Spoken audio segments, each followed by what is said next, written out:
Hello dear student, आप सभी का संसिद्धि यूट्यूब चैनल पे स्वागत है। हम लोग क्लास 12th के फिजिक्स का चैप्टर नंबर 3 का न्यूमेरिकल्स कर रहे थे। उसमें से 6 न्यूमेरिकल्स हो गया था। चलिए हम लोग समझते हैं कि 7वें में आपसे पूछा क्या है और दिया क्या है। तो 7वां नंबर न्यूमेरिकल आपके सामने है। इसमें आपको एक फिगर दिया है 3.20 ये, और इसमें दर्शाए गए नेटवर्क की प्रत्येक शाखा में प्रवाहित धारा ज्ञात करना है। ध्यान रखना, आपको एक फिगर दिया गया है, उसमें एक जाल दिया गया है और उसमें जो ब्रांच दिया गया है उसमें कितनी धारा प्रवाहित हो रही है वो आपको ज्ञात करना है। ठीक है, ये आपके सामने फिगर है बेटा। ठीक है, जाल दिया गया, नेटवर्क का मतलब जाल है। ठीक है, और इसमें जो ब्रांच दिया गया है जैसे ए बी में धारा कितनी प्रवाहित हो रही है, बी सी में धारा कितनी प्रवाहित हो रही है, और इसको कुछ मान लो बेटा, दिया नहीं है ऐसे, सी इसको मान लेना डी, ये डी हो गया। तो डीसी में कितनी धारा प्रवाहित हो रही, एडी में कितनी धारा प्रवाहित हो रही, ऐसे आपको बतानी है इसमें, और बीडी में कितनी धारा प्रवाहित हो रही, ये सारी चीज़ें आपको बतानी है। ठीक है, तो इसमें हम लोग किरचॉफ का नियम लगाएंगे और सॉल्व करेंगे कि प्रत्येक ब्रांच में कितनी धारा प्रवाहित हो रही। उसके लिए बेटा आप सपोज करना कि ये आपका सेल जुड़ा हुआ है, दिया ही है, ये पॉजिटिव टर्मिनल है, ये नेगेटिव टर्मिनल है। ठीक है, तो बाह्य परिपथ में धारा है, इसे सेल आप निरावेशित हो रहा है, तो बाह्य परिपथ में धारा प्लस से माइनस की ओर प्रवाहित हो रही है, आपको दिया भी है। और कितनी धारा प्रवाहित हो रही है उसको आप मान लो। हम यहाँ पर सपोज कर रहे हैं बेटा, सेल द्वारा दी गई जो धारा है वो आई है, आई धारा इसमें प्रवाहित हो रही है, ऐसे सपोज कर ली। तो आई धारा यहाँ पहुँचती, तो यहाँ पर पहुँचने के बाद इसके पास दो रास्ते हैं, एक रास्ता है ए बी के लिए और दूसरा रास्ता है ए डी के लिए। तो कुछ धारा इसमें जाएगी, कुछ धारा इसमें जाएगी। आप मान लीजिएगा कि इसमें धारा जो जा रही है वो I1 जा रही है, सपोज कर लेना। अब यहाँ पर I2 मानने की जरूरत नहीं है, यहाँ पर I2 मानोगे, यहाँ पर I3 मानोगे, यहाँ पर I4 मानोगे। ध्यान देना, क्यों कह रहा हूँ ऐसा, क्योंकि हम सभी जानते हैं मैथमेटिक्स में कि जितनी हमारे पास चर राशियाँ होंगी उतने समीकरण की हमको ज़रूरत होगी। तो हम लोग कोशिश करेंगे कि कम से कम अज्ञात राशि बने। तो उसके लिए ध्यान ये देना है आपको कि अगर पूरी धारा आई थी और आई में से I1 चला गया तो जितना बचा वो इसमें प्रवाहित होगा। तो कैसे निकालेंगे कितना बचा, तो पूरी धारा में से इतनी धारा घटा दो, जो बचा वो मिल जाएगा। तो हम लोग यहाँ लिख सकते हैं क्या कि इसमें जो धारा प्रवाहित हो रही बेटा वो I माइनस I1 है। देखो I में से हम I1 घटा दिए तो बची हुई धारा यही बची, इतनी धारा इसमें जाएगी। ठीक है बात। अब I1 धारा यहाँ B तक ठीक है, अब B पर उसके पास दो रास्ते हैं, कुछ धारा तो BC में जाना है और कुछ धारा B से D में जाना है, ये एरो दिया है आपको, तो आपको मानना होगा कुछ। और हम लोग सपोज कर लेंगे बेटा, मान लेंगे कि ये I1 यहाँ पहुँचा, तो सपोज करना I2 धारा इसमें प्रवाहित हो रहा है, कितना, I2 धारा इसमें प्रवाहित हो रहा है। तो I1 में से I2 घटा देना, जो बचेगा वो इसमें प्रवाहित होगा। तो आपको करना क्या है, I1 में से I2 घटा देना, तो इतना ही मिलेगा और ये BC में प्रवाहित होगा ब्रांच। यहाँ तक बात समझ में आई।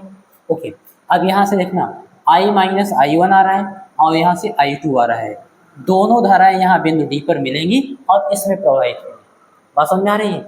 ऐसे ये आपका नोड या फिर जंक्शन बोल सकते हो, यहाँ पर किरचॉफ का प्रथम नियम ही लगा रहे हो, लेकिन डायरेक्ट लगाओ क्योंकि ये वैसे भी न्यूमेरिकल बहुत बड़ा है, लिख कर लगाने की जरूरत नहीं, ऐसे आप डायरेक्ट लगा सकते हो। ठीक है, तो आप देख पा रहे हो I2 धारा आ रही है और I1 माइनस I1 धारा भी आ रही है, तो ये दोनों क्या होगी, जुड़ जाएगी, संधि की ओर आ रही है। ठीक है, जुड़ जाएंगी और जुड़ के फिर इसमें प्रवाहित होगी। तो इसको आप ऐसे लिख सकते हो ठीक से, I minus I1 plus I2। बात समझ में आ रही है। चलो, तो ये धारा आ रही थी कितना बेटा, यहाँ मैं लिख रहा हूँ I माइनस I1 और I2 आया है तो प्लस I2। ये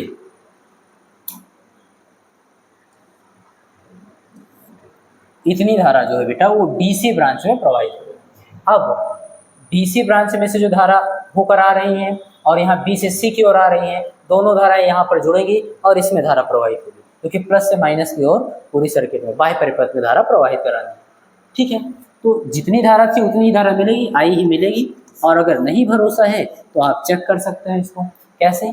इधर से आ रहा है I1 माइनस I2 और इधर से आ रहा है I minus I1 plus I2 और इन दोनों को जोड़ दो, कुल धारा मिल जाएगी। तो I2 प्लस का I2 माइनस का I1 माइनस का I1 प्लस का बचा क्या? I, इतनी धारा बची। तो मुझे लगता है जो मैंने धारा का वितरण किया है इसमें वो आपको समझ में आ गया है। बात समझ में आ रही है? किस नियम के अकॉर्डिंग वितरण हुआ है? तो आप बता सकते हो KCL, किरचॉफ करंट लॉ, यानी किरचॉफ का प्रथम नियम, और उसको आप अपने दिमाग से भी कर सकते हो आराम से, कोई इसमें कोई बड़ी बात नहीं है। तो धारा का वितरण ये कर दिया। और आप ये भी देख पा रहे हो कि हम लोगों ने कम से कम चर राशियों को इसमें सम्मिलित किया है। जैसे एक चर राशि होगी I, दूसरा I1 और तीसरा I2, बस इसके अतिरिक्त और कोई चर राशि नहीं। तो हमारा मैथमेटिक्स कहता है कि किसी भी समीकरण में जितने चर राशियां हैं कुल मिला के हमको उतने समीकरण हमको बनाने होंगे। यानी कि 1 2 3 तीन चर राशियां हैं, तो I और I1 और I2 यानी इनकी वैल्यू ज्ञात करने के लिए हमको कम से कम 3 समीकरण की जरूरत है। तो इसमें हम लोग मेश सिलेक्ट करेंगे यानी पास, और उसमें किरचॉफ का वोल्टेज लॉ लगाएंगे और 3 समीकरण प्राप्त करेंगे, फिर उसको सॉल्व कर लेंगे। चलिए देखिए, अब इसके लिए आपको किरचॉफ का द्वितीय नियम बढ़िया से आना चाहिए और उम्मीद है आपको आ रहा होगा। ठीक है, पास सेलेक्ट करना बेटा, कोई भी बंद पास सेलेक्ट कर लो। मैं पहले A, B, D और A को सिलेक्ट कर रहा हूँ। तो हम लोग यहाँ पर लैंग्वेज लिख देंगे अप्लाइंग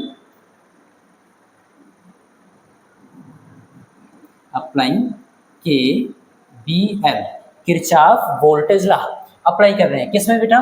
तो A, B, D, A, हाँ, इन मेश, कौन सा मेश है? तो A, B, B से फिर D और D से फिर A। याद ये रखना है बेटा कि प्रारंभिक और अंतिम बिंदु एक ही होना चाहिए, तभी वो बंद पास होगा। जैसे A से चले थे B, B से D, D से A पे, तो अब ये बंद पास हो गया। बात समझ रही? इसमें आप किरचॉफ वोल्टेज लगा रहे हो। होता क्या है, हम देखते हैं, हम उस पास में चलते हैं बेटा।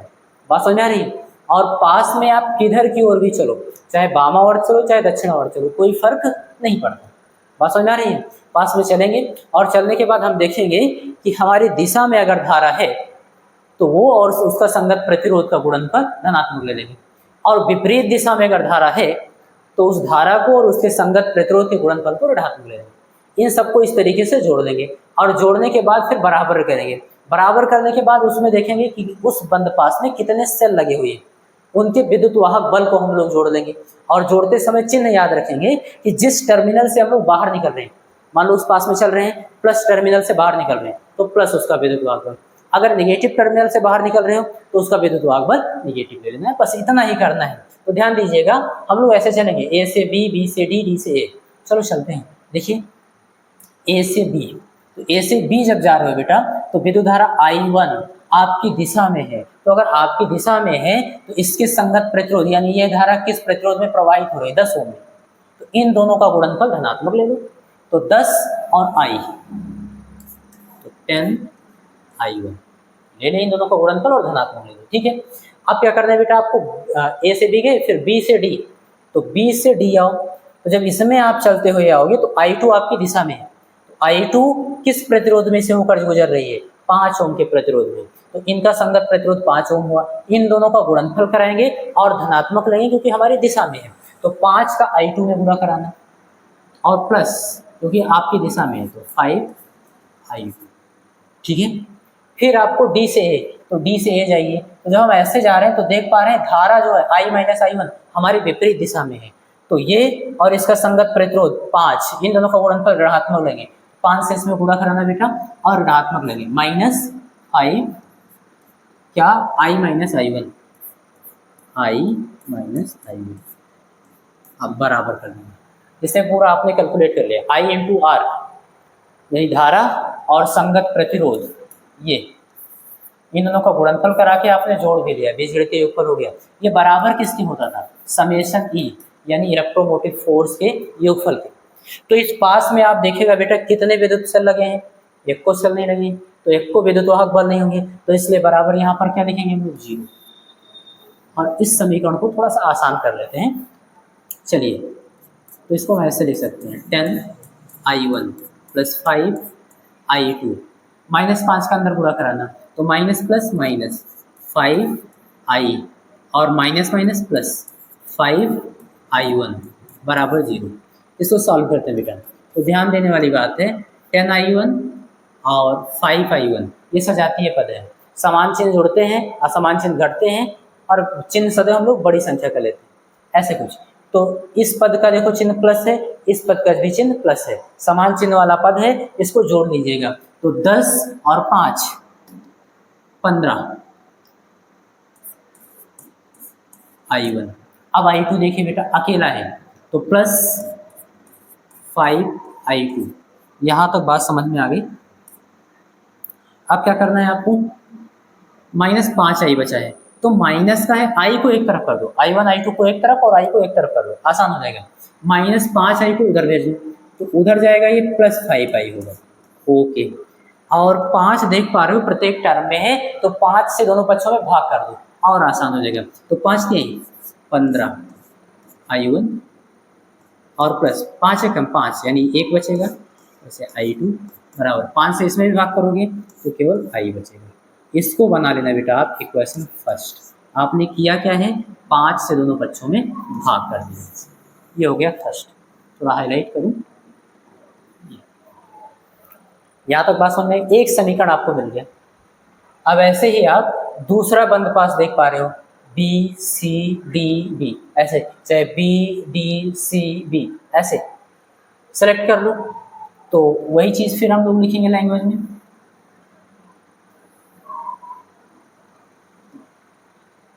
बस मेस केवल बदल देंगे। हाँ, लिखेंगे बेटा क्या, बी डी सी बी, तो applying KVL in mess B D C और बी। यहाँ भी देखना बेटा प्रारंभिक और अंतिम बिंदु क्या है, एक ही है।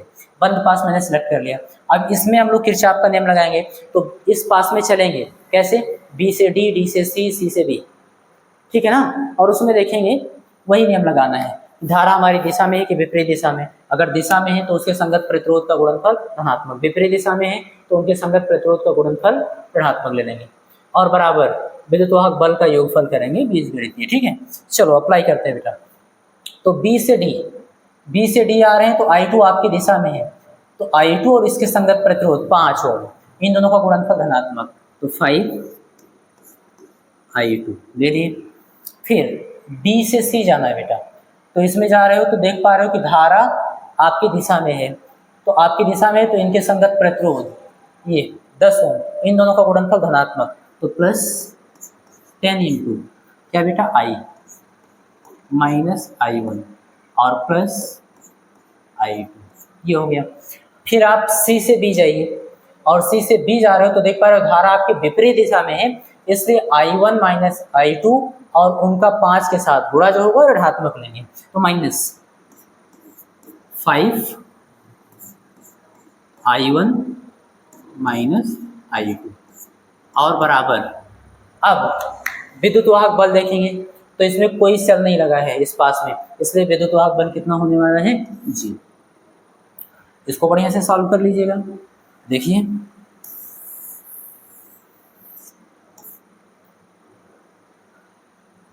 हाँ, तो अगला स्टेप 5I2 प्लस 10 का अंदर गुणा कराइएगा, तो 10I -10I1 प्लस 10I2 और -5 का अंदर गुणा कराइएगा, तो minus plus minus 5I1 minus minus plus 5I2 बराबर 0।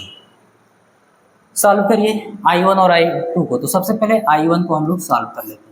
देखिए I1 है कहाँ, एक यहाँ है और एक यहाँ है, बस I1 यहाँ और एक यहाँ, इन दोनों को सॉल्व करते हैं बेटा। ध्यान देना क्या कि I1 माइनस का भी माइनस का भी समान चिन्ह जुड़ेगा, तो कितना आएगा 10 5 15I1 और बड़ी संख्या का चिन्ह, तो माइनस 10 के सामने माइनस का माइनस -15I1 हो गया, ठीक। अब उसके बाद देखिएगा बेटा I2 को हम लोग सॉल्व करेंगे। चलो करते हैं। तो I2 एक तो यहाँ पर है और एक यहाँ पर है, और एक यहाँ पर है, 3 जगह पर है और तीनों का चिन्ह समान है, प्लस प्लस प्लस, समान चिन्ह वाले पद जुड़ते हैं, जुड़ लीजिएगा। तो 10, 5 15, 5 20 और बड़ी संख्या का चिन्ह प्लस 20 I2 भी हो गया बेटा। अब आप ढूंढिए I, तो I कहाँ है, यहाँ है, बस ठीक है ना, यहाँ है, तो प्लस 10 I है, तो प्लस 10 है। एक काम कर, हाँ बराबर 0। अब ध्यान देना बेटा, इसको हम ऐसे लिख सकते हैं, 10I को यहीं रहने दें, I1 I2 को उधर ले जाएं, तो 10I बराबर माइनस का 15I1 था उधर जाएगा तो प्लस का 15I1 और प्लस का 20I2 था उधर जाएगा माइनस का 20I2। बात समझ में आ रही? अब देखो 5 सब में, इसमें भी इसमें भी इसमें भी, 5 से दोनों पक्षों में भाग करा दो और भाग कराने के बाद में इसको LHS में लिख लो, इसको RHS में लिख लो, थोड़ा ठीक लगेगा। देखो कैसे लिखेंगे, इसलिए हाँ 5 से भाग कराइएगा इसमें, तो 5 नहीं 15, 3I1 फिर माइनस 5 को 20, 4I2 और बराबर 5 से इसको भी भाग करिएगा तो 5 दूनी 10, 2I। बात समझ में आ रही? ये यहाँ पर लिख लेंगे या ऐसे इसको लिख सकते हैं और इसको आप बना लेना बेटा इक्वेशन नंबर 2। ये हो गया, तो 2 इक्वेशन आपके पास हो गया। 3 अज्ञात राशियां हैं I, I1, I2, 3 इक्वेशन चाहिए। लेकिन यहाँ से आप आसानी से I1 और I2 की वैल्यू ज्ञात कर सकते हो, I के टर्म में ज्ञात कर सकते हो। अभी एक्यूरेट वो पूरा नहीं मिलेगा आपको कि कितना आया, I के टर्म में आप ज्ञात कर सकते हो। तो चलो ज्ञात कर लेते हैं, आसान हो जाएगा आगे।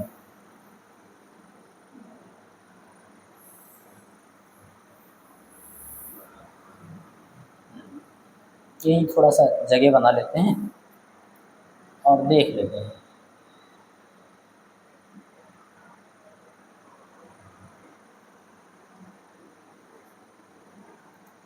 हाँ बेटा ध्यान देंगे, यहाँ पर क्या लिखा है 3I1 और यहाँ पर 3I1, विलोपन विधि लगा दो, I1 को हम लोग आसानी से गायब कर सकते हैं और दोनों का चिन्ह समान है, तो गायब करने के लिए चिन्ह विषम होना, असमान होना चाहिए, तभी हम लोग क्या करेंगे उसको काट पाएंगे। तो समान चिन्ह है तो एक काम करना, घटा देना, घटाने से होगा क्या, ये कट जाएगा, एक चिन्ह बदल जाएगा। किसमें से किसको घटाइए, आप आसानी के लिए फर्स्ट में से सेकंड को घटा दीजिए, तो लिखेंगे फर्स्ट माइनस सेकंड, ऐसा करेंगे।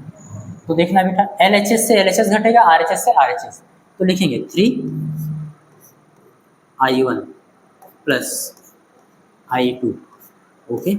LHS में से LHS को घटाओगे क्या, 3I1 माइनस 4I2 हो गया। अब RHS में से RHS को घटाओगे तो I माइनस 2I1, यहाँ एक के पद है, ब्रैकेट लगाने की जरूरत नहीं है, यहाँ एक से अधिक पद था तो ब्रैकेट लगा दिए। अगला स्टेप ब्रैकेट ऑफ करना, तो 3I1 प्लस I2, माइनस का अंदर गुणा कराना, या कह सकते हो अंदर के चिन्ह बदल जाएंगे क्योंकि ब्रैकेट के सामने माइनस का चिन्ह, तो ये प्लस का था तो ये माइनस 3I1, ये माइनस का था ये प्लस 4I2, ठीक है। और बराबर इसको हम लोग सॉल्व भी कर सकते हैं, बड़ी संख्या का चिन्ह माइनस, 2I में से 1 आई जाएगा तो 1I, ठीक है। यहाँ भी सॉल्व करते हैं बेटा। अगला स्टेप, तो 3I1 माइनस का और 3I1 प्लस का, यही हमको करना था, किसी एक को विलुप्त करना था, ठीक है। तो I1 को कर ले गए, I2 बचा, इसको हम लोग सॉल्व कर सकते हैं, 4I2 और I2, तो आप बोलोगे 5I2, कितना आएगा बेटा 5I2 बराबर माइनस I, इसलिए हम लोग यहाँ पर I2 की वैल्यू लिख सकते हैं, क्या I2 बराबर 5 गुणे में उधर जाएगा भाग में, तो माइनस I/5, ये आ गया आपका बेटा I2 की वैल्यू। अब जब I2 की वैल्यू आपको मिल गई है तो I2 की वैल्यू आप चाहे फर्स्ट में चाहे सेकंड में रख दो, I1 की वैल्यू मिल जाएगी। चलो फर्स्ट में रख के देखते हैं, इधर देख लेते हैं, इसके बाद लिखेंगे फ्रॉम इक्वेशन फर्स्ट। हाँ, फर्स्ट में क्या है बेटा, 3i1 प्लस i2, तो i2 की जगह क्या लिखोगे, -i/5 लिख देंगे, -i/5 और इज इक्वल टू i। चलो सॉल्व करते हैं। एक काम करना बेटा, हमको i1 की वैल्यू चाहिए, इसलिए 3i1 वाले को रोकेंगे। i प्लस माइनस होगा क्या, माइनस, और उधर जाएगा तो प्लस हो जाएगा, उधर i पहले से था और प्लस i/5 हो जाएगा। बात समझ में आ रही है? इसको सॉल्व कर लेते हैं। तो 3i1 बराबर, यहाँ बटे 1 कर सकते हो, क्रॉस मल्टीप्लिकेशन कराएंगे क्योंकि हर बराबर नहीं है, तो 5 एकम 5, 5i और प्लस 1 का i में गुणा करेंगे i बटे हर का आपस में 5 एकम 5, ठीक है। और इसको बढ़िया से लिखें अगर, इसलिए कलर चेंज करके लिखें थोड़ा, इसलिए i1 बराबर, ध्यान देना, तो 5i और 1i 6i,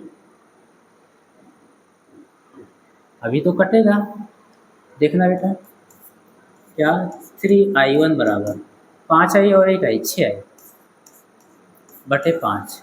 एक काम कर सकते हैं, 3 एकम 3, 3 दूनी 6, इसलिए i1 बराबर 2i/5 इतना आया ये। तो i1 और i2 की वैल्यू आपने निकाल लिया। अब तीसरा समीकरण बना लेते हैं और उसमें i1 i2 की वैल्यू जैसे ही रखोगे, तीसरा जो i होगा उसकी वैल्यू मिल जाएगी आराम से, है ना। चलिए, तो हम लोग एक मेश सेलेक्ट करते हैं, और अब आप एक काम करिए, एक बड़ा वाला मेश सेलेक्ट कर लीजिए, इसको नाम कुछ दे दीजिएगा, जैसे ABCD हो गया, इसको नाम दे दीजिएगा E, और इसको नाम दे दीजिएगा F, ऐसे। तो हम लोग यहाँ पर लिख सकते हैं अप्लाइंग KVL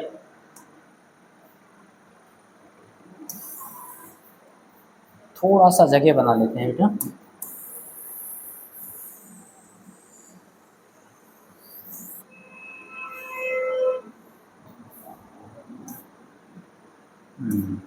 ये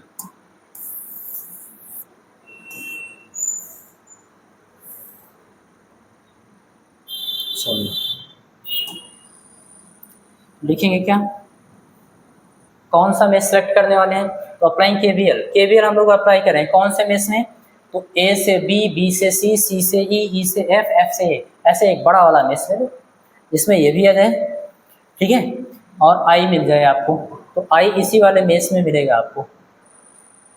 चलो लगाते हैं अप्लाइंग KVL इन मेश, कौन सा बेटा, A B और कोई ऑप्शन नहीं है आपके पास, C, और C से फिर चले आइए E से फिर F, और F से फिर A। प्रारंभिक और अंतिम बिंदु एक ही होना चाहिए। तो आप देख पा रहे हो, A से B, B से C, C से E, E से F, F से A, ये पूरा एक बंद पास हो गया। किसी भी बंद पास में आप लगा सकते हो किरचॉफ का नियम, और इसमें आपको लगाना है नियम। बात समझ में आ रही है? चलिए स्टार्ट करते हैं।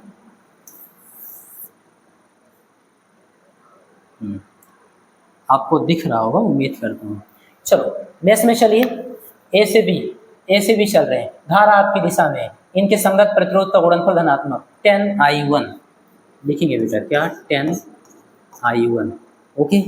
आगे फिर B से C चल रहे हैं, तो धारा आपकी दिशा में है, संगत प्रतिरोध का गुणनफल धनात्मक, तो +5 into i1 minus i2, okay. फिर C से ही चलेंगे, तो धारा आपकी दिशा में है, लेकिन अभी संगत प्रतिरोध मिला नहीं, ठीक है, आगे चलेंगे। फिर E से F आएंगे, तो यहाँ पर देखो वही धारा प्रवाहित होगी, ऐसे आ रही है, उसी डायरेक्शन ऐसे होगी, कितनी, I धारा, तो I धारा 10 ओम के प्रतिरोध से होकर गुजर रही है, ठीक है, और आपकी दिशा में भी है, तो आपकी दिशा में तो धनात्मक, क्या करेंगे, प्लस लेंगे, और धारा I और उसका संगत प्रतिरोध का गुणनफल लिखेंगे, तो 10I। फिर F से A जाएंगे, कोई प्रतिरोध मिला नहीं, तो जितना भी धारा और प्रतिरोध था उनके संगत प्रतिरोध और धारा का गुणनफल करा लिया और चिन्ह से जोड़ दिए, यानी I into R, summation I into R, ये आपको मिल गया। अब ये बराबर होता है सिग्मा ई, यानी समेशन ई मतलब इलेक्ट्रोमोटिव फोर्स, विद्युत वाहक बल। तो हम देखेंगे इस बंद पास में कितना सेल लगा हुआ है, तो एक का सेल लगा है 10 वोल्ट का, इसका विद्युत वाहक बल कितना है 10 वोल्ट, ठीक है। तो हम लोग जब मेष में चल रहे हैं तो हमको देखना है किस टर्मिनल से बाहर निकल रहे हैं, तो नेगेटिव टर्मिनल से तो प्रवेश कर रहे हो, लेकिन पॉजिटिव टर्मिनल से बाहर निकल रहे हो। तो मैंने कहा है चिन्ह के लिए कि जिस टर्मिनल से आप बाहर निकल रहे हो वही चिन्ह होगा उसके विद्युत वाहक बल का। तो प्लस से बाहर निकल रहे हो तो प्लस 10 वोल्ट, यानी केवल ऐसे 10 लिख लो, ये आपको समझ में आ गया होगा। अब यहाँ पर इसको ओपन कर लेते हैं, तो 10I1 प्लस 5 का अंदर मल्टीप्लाई कराएंगे 5I1 plus minus minus 5I2 और प्लस 10I बराबर 10। सॉल्व इट, तो I1 यहाँ और यहाँ सजातीय पद है, जोड़ेंगे, समान चिन्ह जुड़ेंगे, 10 5 15, 15I1 ये दोनों हो गए, फिर माइनस 5I2, ठीक है, और फिर प्लस 10I बराबर 10। हाँ, एक काम करते हैं, 5 से आप भाग तो कर सकते हो लेकिन करने की आपको ज़रूरत नहीं है, क्योंकि अभी I2 की वैल्यू हम लोग रखेंगे तो माइनस I/5 मिलेगा, 5 से 5 अपने आप कट जाएगा, इसलिए 5 से भाग मत करो, डायरेक्ट आप I1 और I2 की वैल्यू इसमें पुट कर दो, ठीक है। तो अगला स्टेप आपका क्या होने वाला है, 15 इंटू I1 की जगह पर लिखेंगे 2I/5, okay, minus 5 into I2 की जगह पर minus I/5, minus I/5, okay, plus 10I is equal to 10। Solve करेंगे तो ध्यान देगा 5 से 5 कट जाएगा, ये 5 3 15, यहाँ 3 बचेगा, बस इसको ठीक से लिख लेते हैं। एक स्टेप की ओर यहाँ और लिख लेंगे तो आसानी होगी अगले पेज पे जाने में। चलो बेटा ध्यान देंगे, यहाँ पर हम लोग लिख सकते हैं, अब देखेंगे 3 बचा और यहाँ 2I बचा, तो 3 दूनी 6I और माइनस माइनस प्लस I और प्लस 10I बराबर 10, ओके।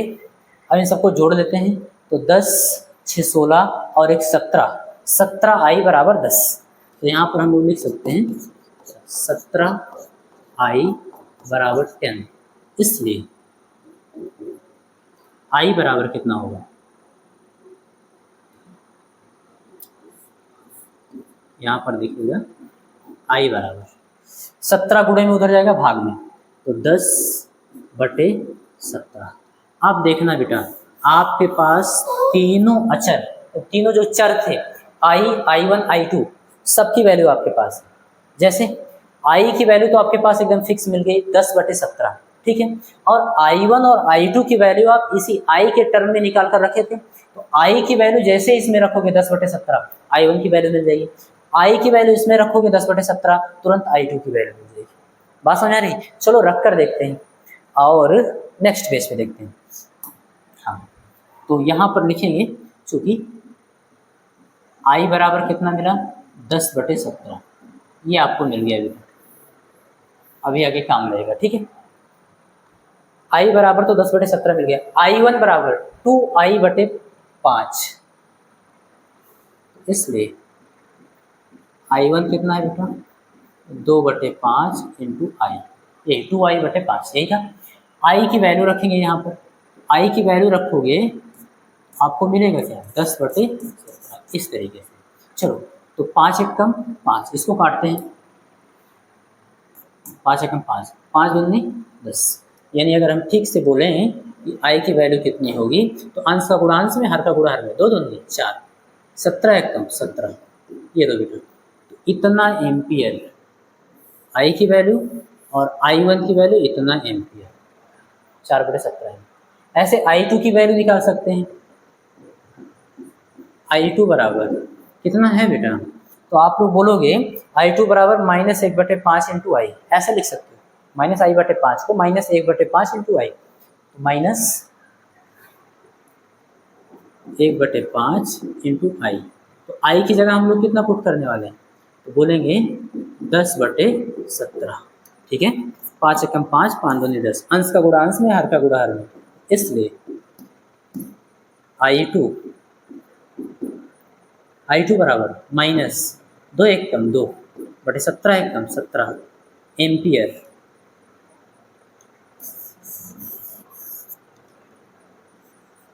सोचने वाली बात यह है कि I और I1 की वैल्यू धनात्मक आई है, लेकिन I2 की वैल्यू ऋणात्मक आई है। इसका क्या मतलब है, तो आप सब याद रखना बेटा, अगर हम किसी पास में किरचॉफ का नियम लगाते हैं और धारा का मान ऋणात्मक आता है, तो इसका सीधा सा अर्थ ये है कि हम लोगों ने उस धारा की दिशा जो ली है पास में, उसके ठीक विपरीत होगी धारा की दिशा, या फिर जो दिया गया है धारा की दिशा, असल में वो धारा की दिशा नहीं, उसके ठीक विपरीत दिशा में धारा की दिशा है। तो I2 को हम लोग चेक करते हैं बेटा, माइनस में आया है, तो ध्यान देना I2 की डायरेक्शन B से D की ओर दिया है, यानी B को इन्होंने हाई पोटेंशियल पे माना है और D को इन्होंने लो पोटेंशियल पे माना है, जबकि ये ऐसा है नहीं।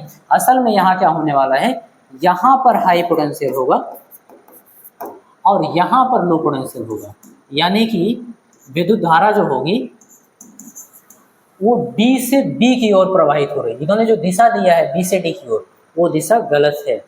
दिशा क्या होगी, D से B की ओर। बस माइनस का चिन्ह यही बताता है बेटा, अगर माइनस आया तो इसका सीधा सा अर्थ ये हुआ कि जो दी गई दिशा है उसके ठीक विपरीत दिशा में धारा प्रवाह होगा। कंसेप्ट क्लियर है, वो याद रखना बस। चलो, अब आपसे ये नहीं पूछा था कि आप I1, I और I2 की वैल्यू बताओ, आपसे पूछा था प्रत्येक ब्रांच में जो आपको शाखाएं दी गई है AB, BC, CD, DA और BD, इसमें धारा का मान बताओ। तो देख लेते हैं एक ब्रांच को, शाखा ले लेते हैं AB, लिखते हैं ना, शाखा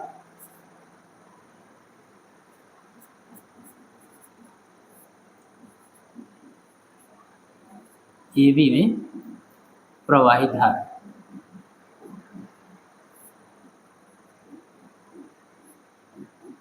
हाँ, तो शाखा AB में कितनी धारा प्रवाहित हो रही है बेटा, तो आप बताओगे AB में तो I1 धारा प्रवाहित हो रही है। कितनी धारा प्रवाहित हो रही है, I1। ओके, तो I1 की तो वैल्यू आपके पास आई है, कितना, 4/17, तो 4/17 एम्पियर की धारा इस ब्रांच में प्रवाहित हो रही है। अब दूसरा शाखा BC में प्रवाहित धारा, चलो बेटा देख लेते हैं। BC में कितनी धारा, I1 माइनस I2 लिखेंगे, बराबर I1 माइनस I2। इसको सॉल्व कर लेते हैं, तो I1 की वैल्यू कितना है बेटा, ये 4/17, माइनस I2 की वैल्यू कितनी है, -2/17, तो -2/17, सॉल्व इट, तो 4/17 और माइनस माइनस प्लस 2/17, हर बराबर है 4 2 6/17, इतना आएगा बेटा। तो यहाँ पर लिख देंगे बराबर कितना, 6 हर बराबर है, अंश जुड़ जाएगा, 4 2 6/17। ओके, अब देख लेते हैं बेटा, AB BC हो गया, ठीक है। अब इधर से देख लेते हैं AD और DC में, तो ब्रांच AD में कितनी धारा प्रवाहित हो रही है वो देख लेते हैं। तो शाखा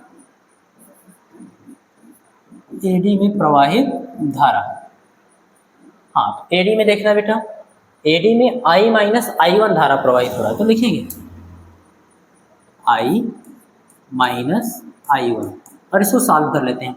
I माइनस I1 की जगह क्या लिखेंगे, I की वैल्यू 10/17 माइनस I1 की वैल्यू 4/17, ठीक है। तो 10 माइनस 4 6/17, क्योंकि हर बराबर है और बड़ी संख्या का चिन्ह प्लस रहेगा, तो 6/17 एम्पियर, 6/17 एम्पियर इसमें एडी में प्रवाहित होगी। ठीक है, ठीक, एडी हो गया। अब डीसी देख लेते हैं बेटा। डीसी में कितनी धारा प्रवाहित हो रही है? आई माइनस आई वन अब प्लस आई टू। डीसी तो शाखा डीसी में प्रवाहित धारा कितनी? I minus I one plus I two, इतनी धारा प्रवाहित हो रही है। इसको सॉल्व करते हैं बेटा।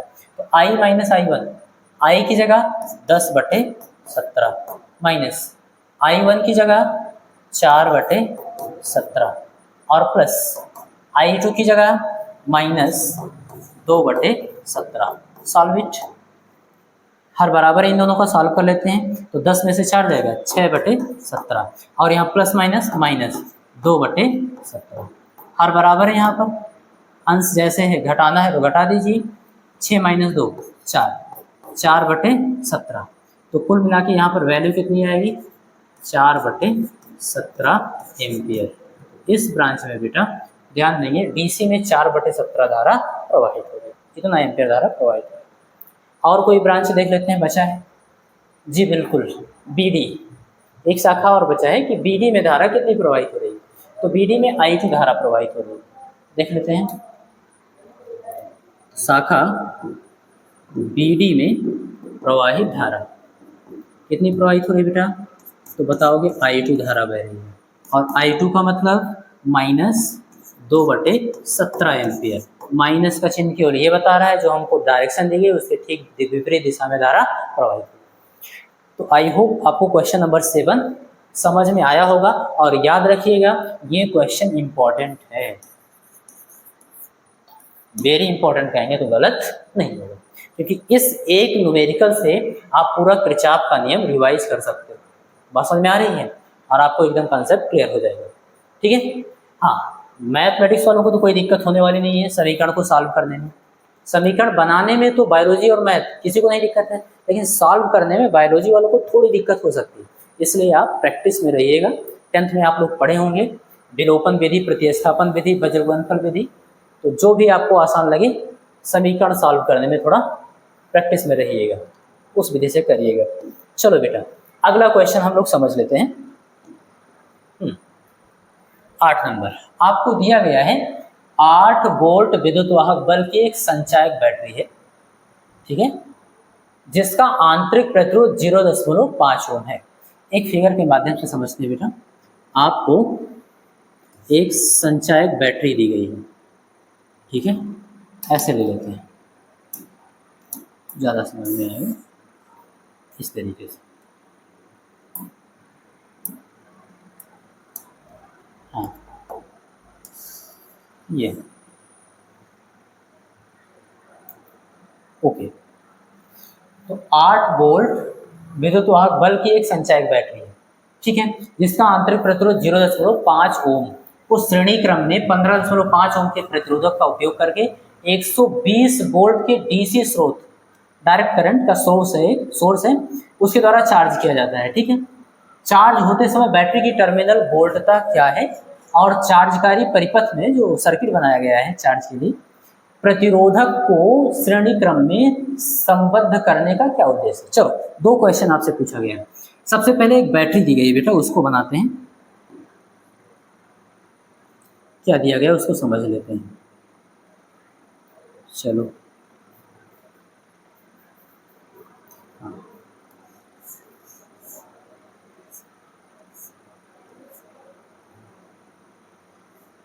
ये बेटा एक संचायक बैटरी होगी और इसका आंतरिक प्रतिरोध भी दिया है।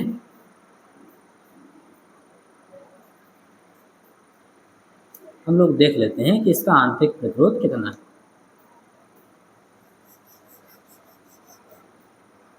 ठीक है, यहाँ पर आंतरिक प्रतिरोध इसका बना दिया और इसी के श्रेणी क्रम में एक प्रतिरोधक का उपयोग किया गया है। चलो श्रेणी क्रम में एक प्रतिरोध जोड़ देते हैं।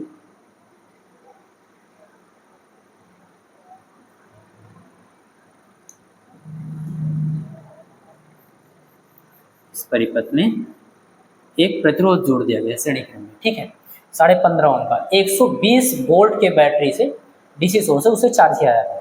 तो बैटरी जोड़ते समय ध्यान रखना, जब भी हम चार्ज करते हैं बेटा तो प्लस से प्लस को और माइनस से माइनस को जोड़ते हैं। तो एक 120 वोल्ट की बैटरी है, बात समझ में आ रही है?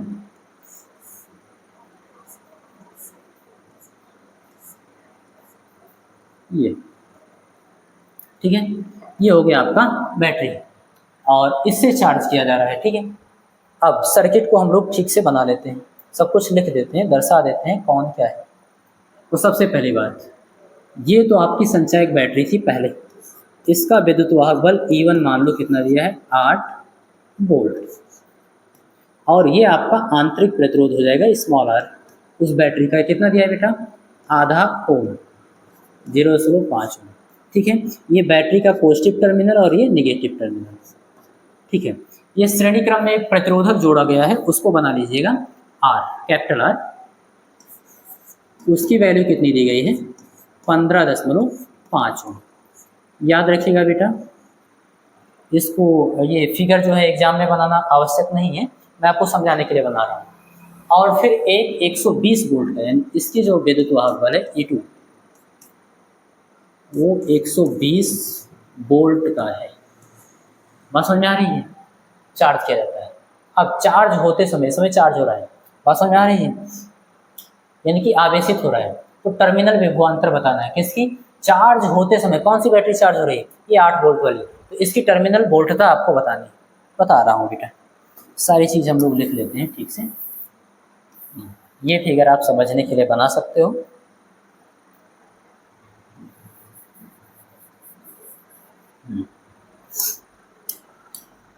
सॉल्यूशन देखना इस क्वेश्चन का। E1 कितना दिया है बेटा 8 वोल्ट। ठीक है, इसका आंतरिक प्रतिरोध कितना दिया है 0.5 ओम। बाह्य प्रतिरोध जो श्रेणी क्रम में जोड़ा गया 5.5 ओम। और वह बैटरी जिससे आप चार्ज कर रहे हो उसका विद्युत वाहक बल E2 मान लेना 120 वोल्ट। इतना सब कुछ दिया है। सबसे पहले पूछा गया है ये चार्ज हो रहा है, तो लिखेंगे चूंकि 8 वोल्ट वाली बैटरी, ऐसे लिख देना 8 वोल्ट विद्युत वाहक बल वाली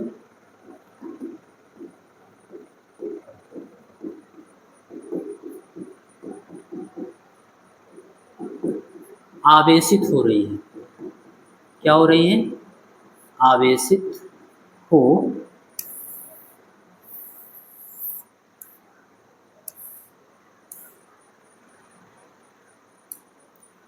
हो रही है। हम जानते हैं बेटा, जब आवेशित हो रहा हो तब वहां पर हम लोग टर्मिनल वोल्टता का फार्मूला जो लगाते हैं B बराबर E माइनस आई आर नहीं लगाते हैं, बल्कि I की जगह माइनस आई लिखते हैं। तो यहाँ पर minus minus plus I R हो जाता है। बात समझ में आ रही है? क्यों? क्योंकि हम नॉर्मली जानते हैं अगर सेल डिस्चार्ज हो रहा है या बैटरी डिस्चार्ज हो रही है तो बाह्य परिपथ में धारा प्लस से माइनस की ओर बहती है। तो यहाँ पर तो ये वाली बैटरी डिस्चार्ज हो रही है ना, जिससे आप चार्ज कर रहे हो, तो इसके हिसाब से प्लस से माइनस की ओर परिपथ में धारा बहेगी। ये प्लस है, ये माइनस है, तो बाह्य परिपथ में प्लस से माइनस की ओर धारा की डायरेक्शन ये होगी बेटा। मान लेना धारा का मान I है, I इसमें ऐसे प्रवाहित हो रहा होगा, इधर से प्लस से ये ऐसे धारा प्रवाहित होती है। बात समझ में आ रही है? तो अगर हम अपने बैटरी के हिसाब से देखें जो डिस्चार्ज हो रहा है, तो उसके हिसाब से तो बाह्य परिपथ में धारा माइनस से प्लस की ओर बह रही है। उल्टा बह रहा है कि नहीं बह रहा? और सेल के भीतर या बैटरी के भीतर प्लस से माइनस की ओर, ये चीज़ है। तो असल में जब बैटरी डिस्चार्ज हो रही होती है तो बाह्य परिपथ में धारा प्लस से माइनस की ओर प्रवाहित होता है ये, और तब हम लोग टर्मिनल विभवांतर का फार्मूला लगाते हैं B बराबर E minus I into R. और जब उल्टा धारा प्रवाहित हो रही है इस डायरेक्शन में प्लस से, वो बाह्य परिपथ में माइनस से प्लस की ओर, तो हम लोग I की जगह क्या लिखते हैं माइनस आई, तो होगा क्या E minus minus I into R, तो E minus minus plus I into R. तो ये याद रखना है। कुल मिला के जब सेल डिस्चार्ज हो रहा है तो B बराबर E माइनस आई आर, और जब सेल या बैटरी चार्ज हो रहा है तो B बराबर E प्लस आई आर। ये फार्मूला आपको लगाना है। ठीक है, अब देख लेते हैं हमारे पास है क्या क्या। एक चीज़ और, टर्मिनल वोल्टता आप 8 बैटरी वाली 8 वोल्ट ईएमएफ वाली बैटरी आवेशित हो रही जो उसकी निकाल रहे हो, तो विद्युत वाहक बल भी हम क्या करेंगे, उसी का लेंगे, E1 लेंगे, ठीक है। और प्लस I इंटू आर, आई परिपथ में प्रवाहित धारा है, आर उसका आंतरिक प्रतिरोध होगा, ठीक है। तो सब कुछ यहाँ पर है, आपके पास E1 है, स्मॉल r है, टर्मिनल वोल्ट था तो आपको चाहिए ही, बस I नहीं है, I आपको ज्ञात करना होगा, ठीक है। तो यहाँ पर लैंग्वेज पूरा लिख लेंगे बेटा हम लोग, क्या, चूँकि 8 वोल्ट विद्युत वाहक बल वाली बैटरी आवेशित हो रही है, इसलिए इसका टर्मिनल विभवांतर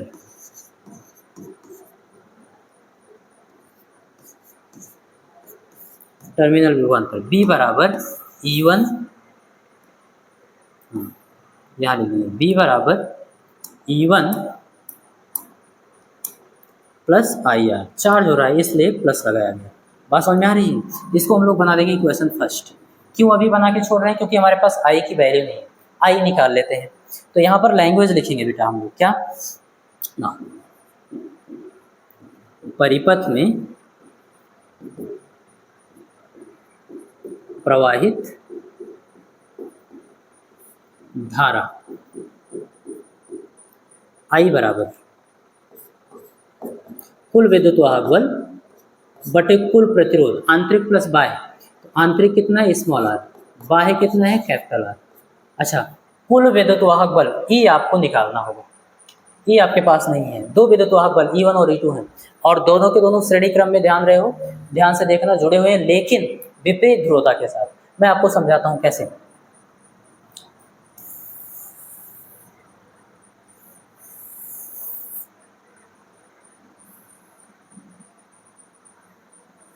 इसको थोड़ा सा छोटा करके यहाँ पर ऐसे बना लेंगे, अब देखना।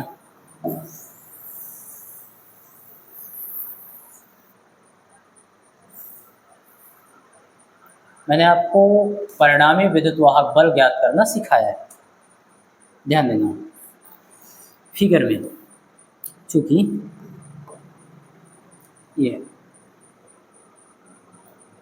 8 वोल्ट वाला जो विद्युत वाहक बल वाला संचायक सेल है, वो कुछ इस तरीके से,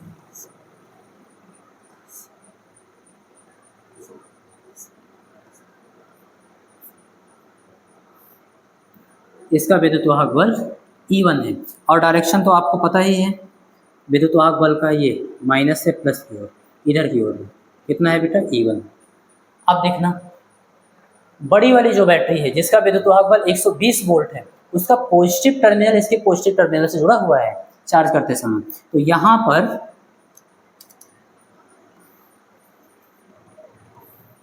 ऐसे कुछ होगा,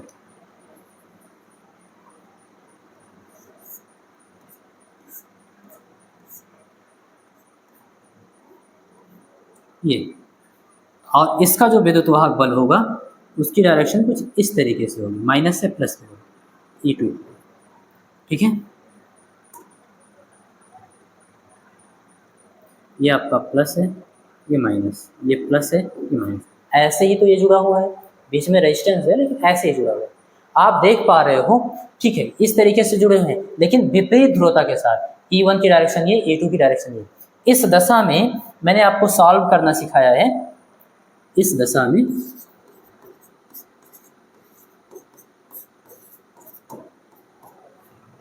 परिणामी विद्युत वाहक बल या फिर कुल EMF, इस दशा में जो कुल EMF आपने माना है बेटा, E माना है, और वो E बराबर होता क्या है, E1 डिफरेंस E2, ये मैंने आपको सिखाया है। अगर एक ही दिशा में है तो जोड़ लेते, और विपरीत दिशा में, विपरीत ध्रुवता के साथ जुड़े हैं तो अंतर करेंगे। डिफरेंस का मतलब जो बड़ा होगा उसमें से घटाएंगे, बस। तो आप देखना, E1 और E2 दोनों की वैल्यू रखना। E1 की वैल्यू 8 वोल्ट है बेटा, और डिफरेंस E2 की वैल्यू कितना है, 120 वोल्ट है। इन दोनों को हम लोग क्या करेंगे, इन दोनों का अंतर लेने वाले हैं। तो 120 बड़ा है, 120 में से 8 को घटाएंगे, तो 120 माइनस 8, आप सब जानते हो कि 112 आने वाला है। कितना बेटा, तो ई की वैल्यू कितना आने वाली है 112 वोल्ट। ये आ गया कुल विद्युत वाहक बल की वैल्यू। इसमें पुट कर देंगे बेटा, देखिए आई बराबर कुल विद्युत वाहक बल 112, ठीक है, और बटे स्मॉल आर आंतरिक प्रतिरोध 0.5 प्लस बाह्य प्रतिरोध जो श्रेणी क्रम में जुड़ा हुआ है कितना 15.5, तो 15.5 और आधा 16 हो जाएगा।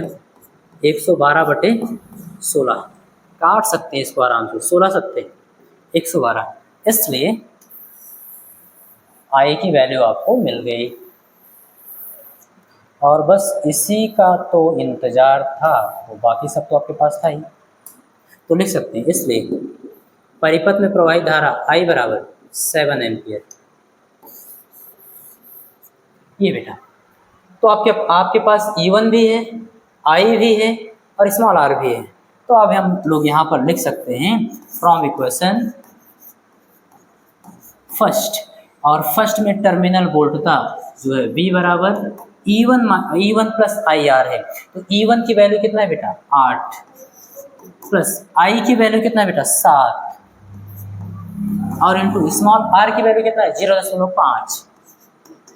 सॉल्व इट, तो 8 प्लस 7 × 5 = 35, एक अंक के बाद दशमलव, 8 3 11 0.5, ये होगी टर्मिनल वोल्टता 11.5 वोल्ट। पहला आंसर तो मिल गया। अब दूसरा आपसे पूछा है चार्जकारी परिपथ, जो आवेशन की जो प्रक्रिया हो रही है इसके लिए जो परिपथ डिजाइन किया गया है, इसमें श्रेणी क्रम में प्रतिरोधक को क्यों जोड़ा गया, बाह्य प्रतिरोध जो R था। तो आप लोग लिखोगे R को श्रेणी क्रम में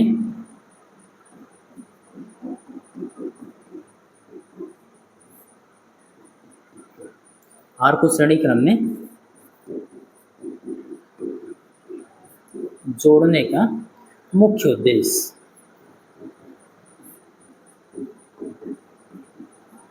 बेटा हम लोग परिपथ में प्रतिरोध को इसलिए जोड़ते हैं ताकि धारा बहुत अधिक ना प्रवाहित हो, यानी धारा को नियंत्रित करने के लिए। तो जो मुख्य उद्देश्य है वो परिपथ में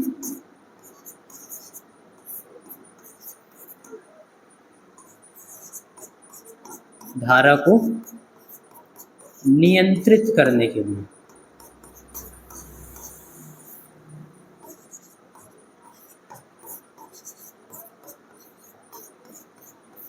ये हो गया बेटा, बात समझ में आई। तो मुझे लगता है आपको 8वां नंबर न्यूमेरिकल भी आसानी से समझ में आ गया होगा, ठीक है। अगर कोई दिक्कत होती है तो आप दोबारा देखिएगा, आपको एकदम बढ़िया से समझ में आएगा। क्वेश्चन नंबर अगला देख लेते हैं, क्या है बेटा 9 नंबर। अच्छा, क्या कह रहा है उसको समझ लेते हैं हम लोग। कह रहा है किसी तांबे के चालक में मुक्त इलेक्ट्रॉनों की संख्या घनत्व, मुक्त इलेक्ट्रॉनों का संख्या घनत्व का मतलब बेटा एकांक आयतन में कितना इलेक्ट्रॉन है।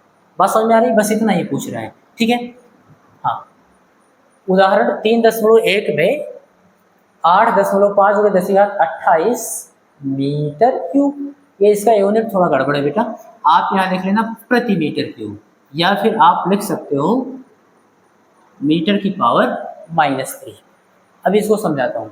आकलित किया गया, गणना किया गया है बेटा। एक उदाहरण दिया गया था आपके बुक में 3.1 में, और उसमें तांबे का एक चालक तार था, उसमें मुक्त इलेक्ट्रॉनों का जो संख्या घनत्व है, संख्या घनत्व का मतलब एकांक आयतन में। जैसे मैं आपको समझाऊं, मान लो V आयतन में, V वॉल्यूम है, तो V आयतन में मुक्त इलेक्ट्रॉनों की संख्या जो है बेटा कैपिटल N है, ये मान लेना। अब आपसे कोई पूछ रहा है एकांक आयतन में कितना है, तो 1 से गुणा करा सकते हो। तो एकांक आयतन रुकना, एक आयतन में मुक्त इलेक्ट्रॉनों की संख्या N, V गुणे में था, इधर आएगा भाग में, इतना होगा एकांक आयतन में मुक्त इलेक्ट्रॉनों की संख्या। और इसी को हम लोग स्मॉल n से लिखते हैं। किससे लिखते हैं बेटा, स्मॉल n। इसी को बोलते हो संख्या घनत्व, इलेक्ट्रॉन की संख्या घनत्व, इलेक्ट्रॉन का संख्या घनत्व। अब इसका मात्रक देखना बेटा, आप आराम से समझ सकते हो। ये तो इलेक्ट्रॉन की संख्या हो गई, इसका कोई मात्रक होगा नहीं, बटे 1 बटे V क्या है वॉल्यूम, आयतन, आयतन का मात्रक मीटर क्यूब, तो n का जो मात्रक होगा बेटा, यानी संख्या घनत्व का जो मात्रक होगा वो इतना बटे मीटर क्यूब। तो इसको आप ऐसे लिख सकते हो, या फिर ये मीटर की पावर 3 है, प्लस में ऊपर लाओगे -3 होगा। इसी को 1 मीटर क्यूब को बोला जाता है प्रति मीटर क्यूब, ऐसे बोला। तो ये मात्रक उसका होना चाहिए। बात समझ में आई बेटा? चलो, तो ये बात हम लोगों ने समझ लिया। अब आगे देखते हैं। अच्छा, गणना किया गया है। तो उदाहरण 3.1 में गणना किया गया है कि एक कोई चालक तार है और उसमें मुक्त इलेक्ट्रॉनों की संख्या घनत्व 8.5 × 10⁻² पर मीटर क्यूब है। इसको लिख लेते हैं। तो सॉल्यूशन देखेंगे बेटा। सॉल्यूशन में सबसे पहले आपको दे दिया गया है इलेक्ट्रॉनों की संख्या घनत्व स्मॉल n बराबर कितना है बेटा, 8.5 × 10⁻28 प्रति मीटर क्यूब। फिर कह रहा है 3 मीटर लंबे तार के, तो एक तार है जिसकी लंबाई 3 मीटर है। चलो, तार की लंबाई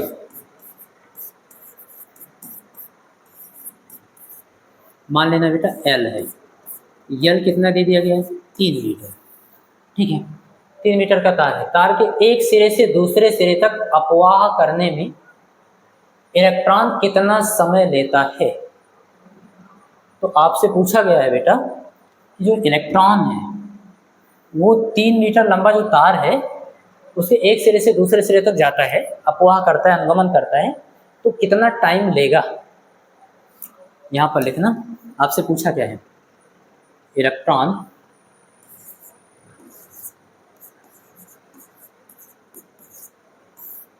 इलेक्ट्रॉन द्वारा तार के एक सिरे से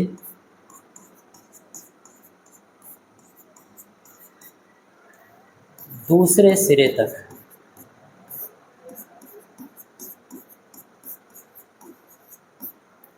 अनुगमन करने में या अपवहन करने में, अनुगमन करने में लगा समय।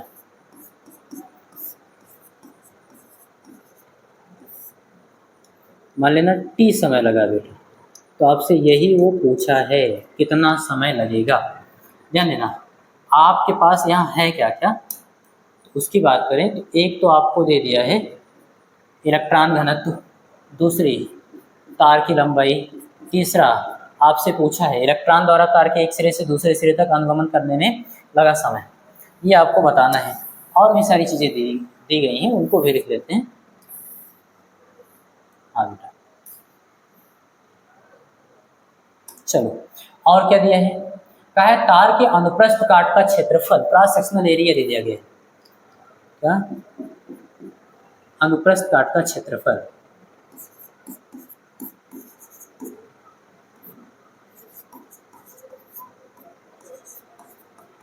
अनुप्रस्थ काट,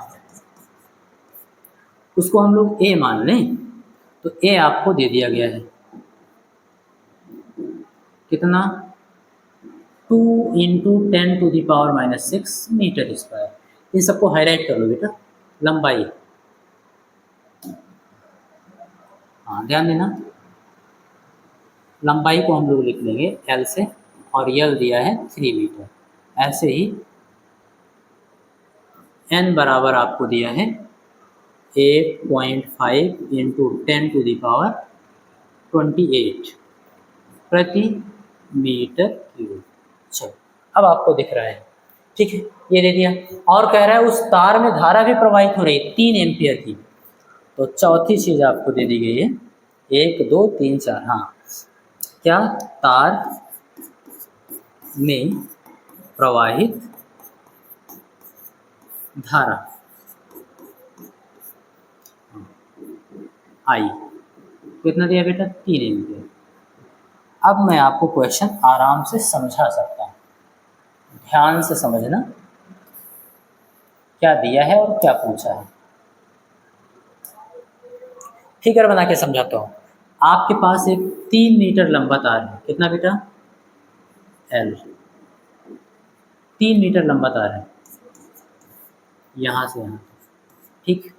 और यहाँ से मान लो इलेक्ट्रॉन जो है वो अपवाह करना स्टार्ट करता है, बात समझ में आ रही है, और दूसरे सिरे तक जाता है। ये एक सिरे से दूसरे सिरे तक जाने का मतलब 3 मीटर दूर जाता है, ठीक है। तो उसको कितना टाइम लगता है, सपोज करना कि टी टाइम लगता है इसको, तो यही आपसे पूछा है, यहाँ से यहाँ तक जाने में टी टाइम लग रहा है, बात समझ में आ रही है, उसकी वैल्यू बताना।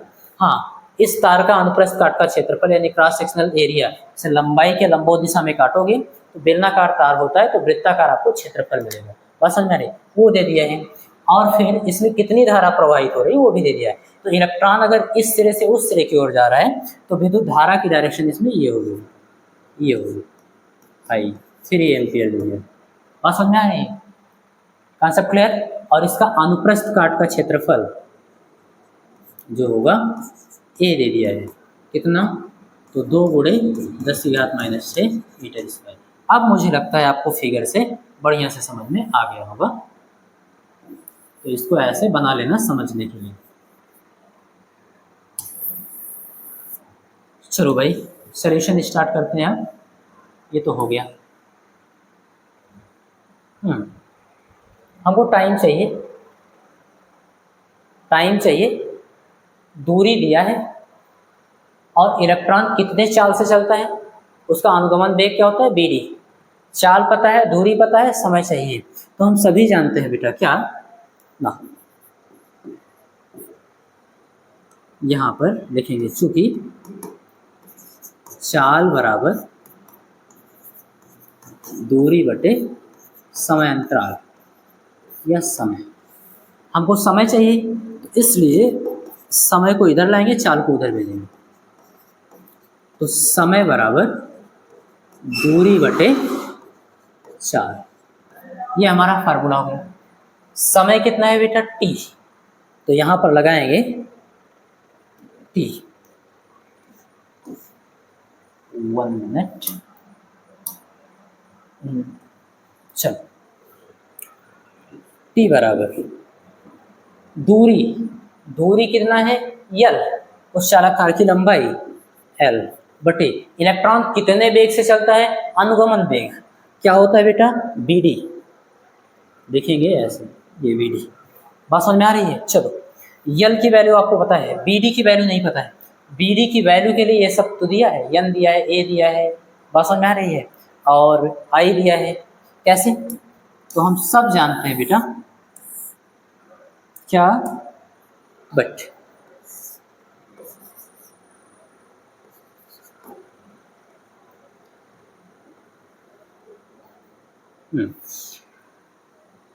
I is equal to NEAVD, कहाँ से, अनुगमन वेग और विद्युत धारा में संबंध से।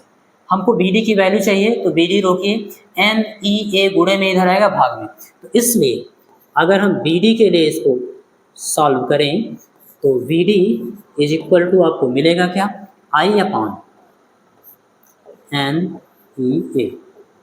बात समझ में आ गई। I वहाँ पहले से था, NEA गुणे में था, उधर जाएगा भाग में, इतना मिल गया बेटा। अब हम लोग देख लेते हैं, यहाँ पे वैल्यू पुट करते हैं, तो time t is equal to L upon BD की वैल्यू I बटे NEA, गुड। आप सब जानते हो बेटा NEA का गुणा जाके ऊपर हो जाएगा, क्यों, क्योंकि इसको आप ऐसे लिख सकते हो, कैसे, L बटे 1 और होल डिवाइडेड बाई I/NEA, ये इस तरीके से। NEA का गुणा L में होगा और I का गुणा 1 में होगा, तो यहाँ पर लिख क्या सकते हो, P is equal to L into NEA upon I का गुणा 1 में होगा तो I, समझ में, ये आपका L। तो ये फार्मूला मिल गया। अब आपके पास सब कुछ है बेटा, L भी है 3 मीटर, N है और E है। E तो हम लोग जानते हैं, इलेक्ट्रॉन पर आवेश 1.6 × 10⁻⁻19 कूलम।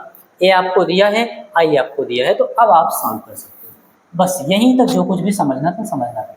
इसके बाद कैलकुलेशन है बेटा, तो वैल्यू पुट करेंगे क्या ना, आई बराबर, नहीं आई नहीं चाहिए, टी चाहिए, तो टी बराबर एल, एल की वैल्यू कितनी है 3 इंटू एन, एन की वैल्यू 8.5 इंटू 10⁻28, ठीक है।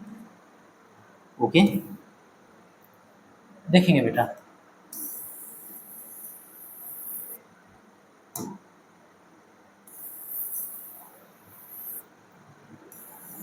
इसको थोड़ा इधर कर दे रहे हैं, समझ गए ही हो, ठीक है। हाँ 28, ओके, और फिर इंटू, तो एन, यल और एन का हो गया। ई की वैल्यू आप पहले से जानते हो कितना, 1.6 इंटू 10⁻19 कूलम। ये इलेक्ट्रॉन पर आवेश होता है या मूल आवेश बोल सकते हो। और यहाँ ए की वैल्यू आपको दे दिया गया है 2 इंटू 10⁻6, तो 2 इंटू 10⁻6। यहाँ तक बात समझ आ गई। अपॉन आई की वैल्यू 3 एम्पियर, यानी 3। अब तो कुछ इसमें बचा ही नहीं, 3 से 3 को काट दीजिए और सॉल्व कर लीजिए, कितना आता है देखिएगा, लिखेंगे time t is equal to, थोड़ा सा हम कैलकुलेट करेंगे इसको। हाँ 16×32, 3.2 और उसको गुणा 8.5 में कराएंगे, तो गुणा तो सबको आता होगा, 8.5 इंटू 1.6 और इंटू 2, वही 27.2 गुणे 10 की घात सॉल्व कर लेते हैं बेटा। आप सब जानते हो आधार समान है, गुणे में घातें जुड़ेंगी, तो 28 प्लस -19 प्लस -6, ठीक से लिखोगे तो 28 -19 -6 जोड़ेंगे तो, लेकिन प्लस माइनस माइनस हो जाएगा, प्लस माइनस माइनस हो जाएगा, ठीक है ना। आधार समान होने पर गुणे में घातें जोड़ती हैं, जोड़ लीजिए, तो कुल मिला के रिजल्ट क्या आएगा, 28 माइनस 19 माइनस 6, कुल मिला के कितना आया 3, 10⁻3, इतना सेकंड आएगा बेटा। बात समझ में आ रही है, ये ठीक है, इतना क्या आएगा सेकंड, ये आ गया। वैज्ञानिक संकेतन में लिखना चाहते हो तो यहाँ जो 10 टू दी पावर के मल्टीपल में होता है उसकी वैल्यू 10 से कम होती है, यानी 10 से कम होता है, इसीलिए हम लोग बाईं ओर से एक अशून्य अंक के बाद दशमलव लगाते हैं, यानी कि 2 के बाद दशमलव लगाना हो, उसके लिए 0.1 अंक बाईं ओर लाओगे और एक यहाँ घात प्लस हो जाएगा, यानी 2.72 गुणे 10⁻4 सेकंड आएगा। लेकिन एग्जाम में कई बार होता क्या है बेटा, अगर मान लो ऑप्शनल क्वेश्चन दिया इस टाइप का कुछ, तो घंटे में दे देगा, मिनट में दे देगा, आपको परेशान करने के लिए, तो यहाँ पर बदलना भी आप सीखिए। मान लो इतना सेकंड है तो घंटे में कितना होगा। यहाँ स्टूडेंट को एक प्रॉब्लम आती है, क्योंकि वो समझ नहीं पाते हैं, हम लोग यहाँ पर 60 को 100 मानकर चलते हैं। देखिए मानक क्या होता है, 60 सेकंड बराबर 1 मिनट, 60 मिनट बराबर 1 घंटा, 60 को हम लोग मानक मानते हैं। तो इसमें दिक्कत ना हो इसलिए हम लोग इसको चेंज करके देख लेते हैं मिनट और घंटे में कि कितना टाइम लगा होगा इलेक्ट्रॉन को 3 मीटर दूरी तय करने में। बात समझ में आ रही है। चलो तो उसके लिए थोड़ा सा हम लोग यहाँ पर समझेंगे, इसको कैसे लिख सकते हैं। टी बराबर, देखो 10⁻3 का मतलब 1000, 1000 से गुणा कराओगे तो 3 अंक दशमलव दाईं ओर जाएगा, तो 2 7 तो पहले से था, 1 और 2 और 3, ये 1000 से जब इसमें गुणा कराओगे तो 27,200 आएगा, इतना सेकंड। अब सेकंड को आप घंटे में चेंज करने वाले, तो हम सभी जानते हैं बेटा क्या 60 सेकंड बराबर 1 मिनट, ठीक है। घंटे में चेंज करना ना, 60 से दोनों पक्षों में गुणा करा दो, क्योंकि 60 मिनट बराबर 1 घंटा होता है। 60 से गुणा कराओगे तो इसमें भी 60 से, 60 गुणे 60 हो जाएगा 3600 सेकंड बराबर 60 मिनट, और 60 मिनट की जगह आप 1 घंटे लिख सकते हो। अब हमको 1 सेकंड बराबर चाहिए, 1 सेकंड बराबर कितना घंटा होता है, ध्यान देना। तो 3600 गुणे में उधर जाएगा भाग में, तो यहाँ बचेगा 1 सेकंड बराबर, ये क्या था 1 घंटे, 60 मिनट बराबर 1 घंटे, तो 1 आवर, आवर लिखा था, 3600 इधर गुणे में था, इधर जाएगा भाग में। तो याद रखना बेटा, 1 सेकंड बराबर 1/3600 घंटे होते हैं। तो जहाँ पर सेकंड लिखा है वहाँ पर 1/3600 घंटे लिख सकते हो। चलो देखते हैं, तो इसको हम ऐसे लिख सकते हैं क्या, 27,200 गुणे सेकंड की जगह पर 1/3600 क्या आवर, ऐसे। अब आप देख पा रहे हो, एक जीरो से एक जीरो, दूसरे जीरो से दूसरे जीरो कट गया, 272/36 इतना घंटा बचा है। तो इसको हम कुछ इस तरीके से लिख सकते हैं, 36 से पूरा पूरा जो कट जा रहा हो उसके टर्म में लिखिए। चलो देख लेते हैं, 272 को हम लोग 36 से भाग करके देखते हैं, 7 बार जाता है पूरा पूरा, तो 36 गुणे 7 कितना, 252, यानी 252 जो होगा बेटा वो पूरा का पूरा कट जाएगा। आप 252 प्लस 72 को क्या लिख सकते हो, इतना माइनस 272 यानी 20। चलो बेटा 272 को हम लोग 252 प्लस 20 लिख सकते हैं। ऐसा इसलिए लिखा गया है ताकि 36 से 252 पूरा का पूरा कट जा रहा है, तो जितना पूरा का पूरा कट जा रहा है उतना लिख लो पहले, और फिर जितना बच रहा है उतना प्लस करके लिख लो, और बटे में क्या है बेटा, तो 36 है, इतना घंटे है, ठीक है। अच्छा इसको हम लोग ऐसे लिख सकते हैं, अंश में 2 पद है, हर को लेकर अलग हो जाओ, क्या 252/36, ये इतना आवर हुआ, और प्लस 20/36 इतना आवर ये हुआ। कॉन्सेप्ट समझ में आ ही रहा होगा। 36 से हम 252 को पूरा पूरा काट सकते हैं, और 7 आएगा, अभी हम लोग 7 से गुणा कराए थे, तो 7 आवर, 7 घंटे हो गए प्लस। अब इसको अगर घंटे में बदलोगे तो दशमलव में आएगा, इसको आप मिनट में चेंज कर लो। तो हम सभी जानते हैं बेटा, चूंकि 1 hour is equal to 60 minute, तो जहाँ पे h लिखा है, आवर लिखा है, वहाँ पे 60 मिनट लिख दो आप। तो यहाँ पर ऐसे कर सकते हो इसको, 20/36 गुणे 60 मिनट। Okay solve it.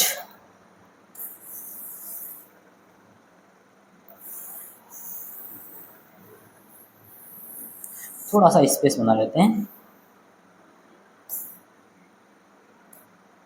हाँ बेटा अब समझना, इसको हम लोग सॉल्व करते हैं। क्या करना है, बटे 1 करना,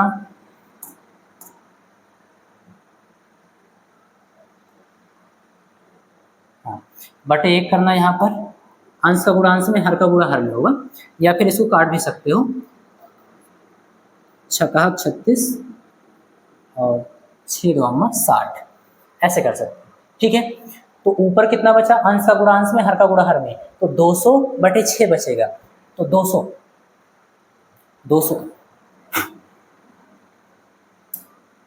हाँ बेटा 200/6, तो लिखेंगे हम लोग 200/6। 200 को आप क्या करना, 6 से भाग करना, तो आएगा 33.33। दशमलव के बाद देखो क्या है, सब 5 से छोटे हैं, लगभग आप इसको 33 ही लिख सकते हो। तो इसको हम लिखेंगे कैसे, 7 घंटे प्लस 200 को 6 से भाग करोगे 33 मिनट, ऐसे लिखो, या फिर जो टाइम लगा बराबर 7 घंटे और 33 मिनट, तो घंटे और मिनट में आप इसको चेंज कर लेंगे। उम्मीद है आपको चेंज करना समझ में आ गया होगा। ये ठीक कुछ उसी प्रकार से जैसे आप 11th में ट्रिग्नोमेट्री में कोण को आप क्या करते हो, डिग्री से मिनट में, मिनट से सेकंड में ऐसे बदलते हो, वहाँ पर वो कोण का यूनिट होता है। बात समझ में आ रही है।